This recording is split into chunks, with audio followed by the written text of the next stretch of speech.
Allez, on commence tout de suite par un petit disclaimer. Réussir à nous fourguer 3 publicités dans un épisode plutôt court qui se finit vers 23h, fallait oser. Et oui, ce soir c'est un épisode sans conseil, sans épreuve d'immunité et sans révélation par rapport au conseil des ambassadeurs. Bref, ce soir c'est un épisode où il se passe quasiment rien. Salut à tous, c'est Frenzo et vous êtes les bienvenus sur ma chaîne. Ce soir et comme chaque mardi, on débriefe ensemble la nouvelle saison de koh Lanta, le feu sacré. Ce soir on s'intéresse à l'épisode 8, celui de la réunification. Alors restez avec moi.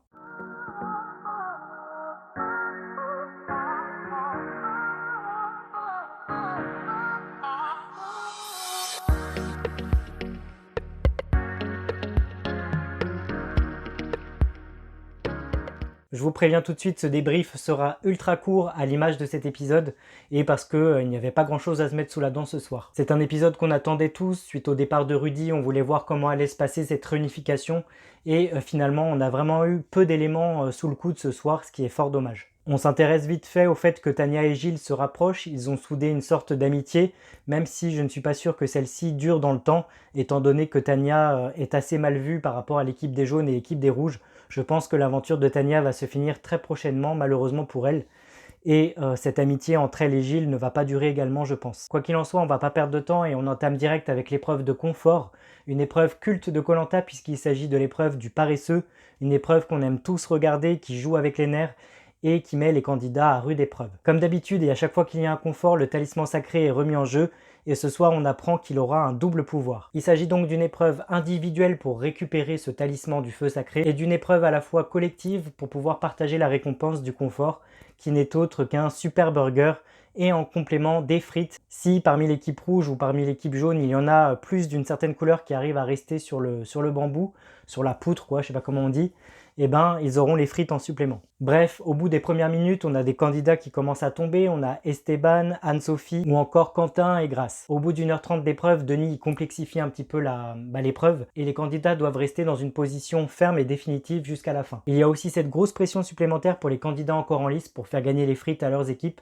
ce qui était plutôt sympa. Bon, entre nous, j'étais quasiment certain que personne allait remporter ses frites au final et je me suis pas trompé. Je me suis pas trompé puisque à la fin, il y a 2 femmes qui s'affrontent sur cette épreuve. Il s'agit de Julie chez les jaunes et d'Elena chez les rouges.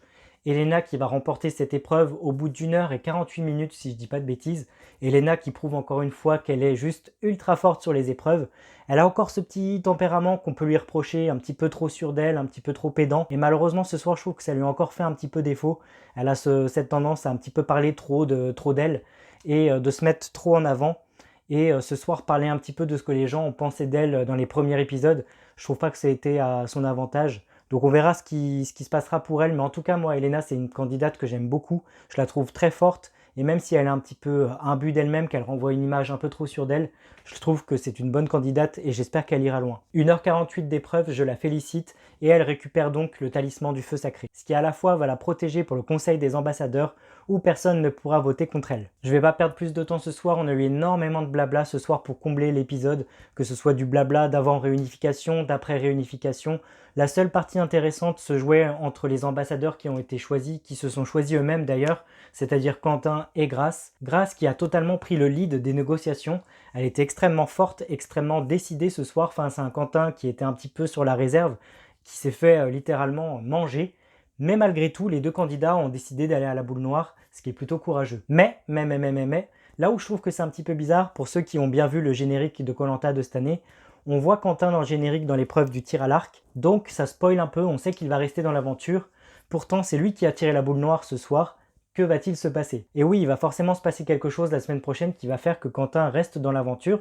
Je ne sais pas encore ce que ça va être. Est-ce que c'est Grace qui va prendre sa place et partir? Je n'y crois pas trop non plus. Il va forcément se passer quelque chose puisque Quentin va réintégrer le camp, c'est presque sûr. Est-ce que au dernier moment, malgré ce tirage, il va décider d'éliminer quelqu'un de sa propre équipe? Est-ce que Denis va autoriser ça au dernier moment? Est-ce que ce sera du jamais vu sur koh Lanta? Vu qu'on nous annonce quelque chose d'assez inédit et assez marquant pour la semaine prochaine, qui va avoir un impact dès le début d'épisode, bah ça attise un petit peu la curiosité et on se demande ce qui va se passer. Bref, je vais m'arrêter là, même si l'épisode était un peu plus court et que ça fait du bien de se coucher un petit peu plus tôt, il y a eu quand même 3 pubs de glissés dans cet épisode, ce qui était vraiment abusé de la part de TF1, et beaucoup de remplissage encore une fois, dans un épisode qui aurait pu être diffusé au moins jusqu'à l'arrivée des candidats sur le camp de la réunification, qu'on en sache un peu plus par rapport à ça, quitte à ce que ce soit coupé encore une fois par rapport à l'épreuve d'immunité ou au conseil.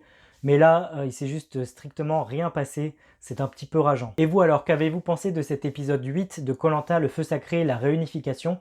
N'hésitez pas à me le dire dans un petit commentaire en dessous de cette vidéo, de lâcher un petit like si celle-ci vous a plu, et de vous abonner à ma chaîne pour ne pas manquer mes autres critiques de koh à venir. Quant à moi, je vous retrouve la semaine prochaine pour l'épisode 9, j'espère qu'il se passera plus de choses, qu'on aura des réponses à nos questions et que des candidats seront enfin éliminés. Bref, on verra bien ce que ça donne. D'ici là, je vous dis à très bientôt, prenez bien soin de vous. Ciao!